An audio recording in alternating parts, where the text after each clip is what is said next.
Tour de France sú najslávnejšie cyklistické preteky sveta, ale aká bohatá je história, toľko kontroverzií už počas nej stihli nazbierať. Začalo sa to hneď v úvodných ročníkoch, keď viacerí pretekári používali vlaky, aby sa rýchlejšie dostali do cieľa. Keď sa to prevalilo, samozrejme mnohí z nich boli diskvalifikovaní. Éru Lance Armstronga si snáď ani nemusíme pripomínať, všetci ju máme ešte vo svojej živej pamäti. Tento muž porazil rakovinu, vrátil sa do profi pelotónu, 7-krát sa stal šampiónom Tour de France, získal žltý dres, ale potom sa prevalil jeho masívny doping, ktorý sám organizoval. Stal sa z neho razom najväčší športový zlosín a cyklistiku uvrhol do doby temna. V ostatných rokoch sa predovšetkým Tour de France darilo vymaniť z tejto negatívnej publicity a stávala sa opäť jedným z najpopulárnejších podujatí na svete. Za všetko mohol aj mladý Slovák Peter Sagan. Ten vo svojich prvých 5 túr získal 5-krát zelený dres a tento rok mohol útočiť na rekordný 6., čím by sa vyrovnal Erikovi Zábalovi. Všetko sa to začalo fantastickým víťazstvom v 3. etape, ale hneď v tej nasledujúcej všetko pokazil záverečný špurt. Mark Cavendish sa dostal k ramenu Petra Sagana, ten nenápadne vystrčil lakeť a rozputala sa obrovská diskusia na tému, či Peter Sagan mohol zaplať svojho veľkého rivala v boji o zelený dres, alebo v tom bol celkom nevinne.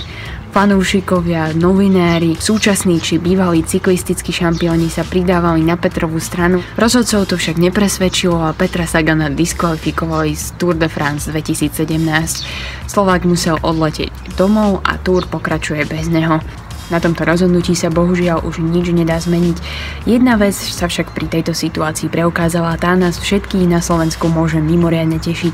Z Petra Sagana sa stala rešpektovaná športová osobnosť a mnohí súčasní cyklisti a ďalšie osobnosti sa neváhali postaviť na jeho stranu.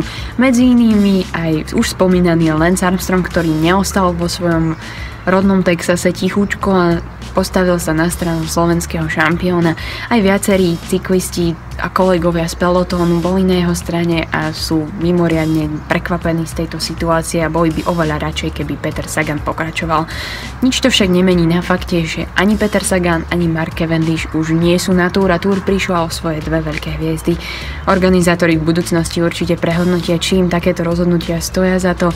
Prišli tak o veľkú podporu po celom svete a budú mať čo robiť, aby si to vynahradili.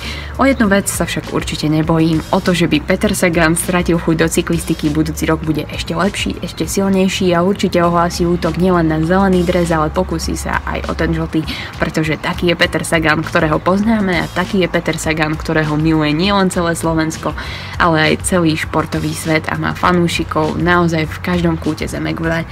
Takže Peter Sagan si už je trochu dlhšie leto, my si oddychneme od cyklistiky, pretože neverím, že niekto z vás bude pozerať Tour aj naďalej a o rok budeme ešte hlasnejší, ešte silnejší a ešte úspešnejší. A vy nezabudnite na Stavky.sk tipovať, stavkovať, uvidíme sa čoskoro.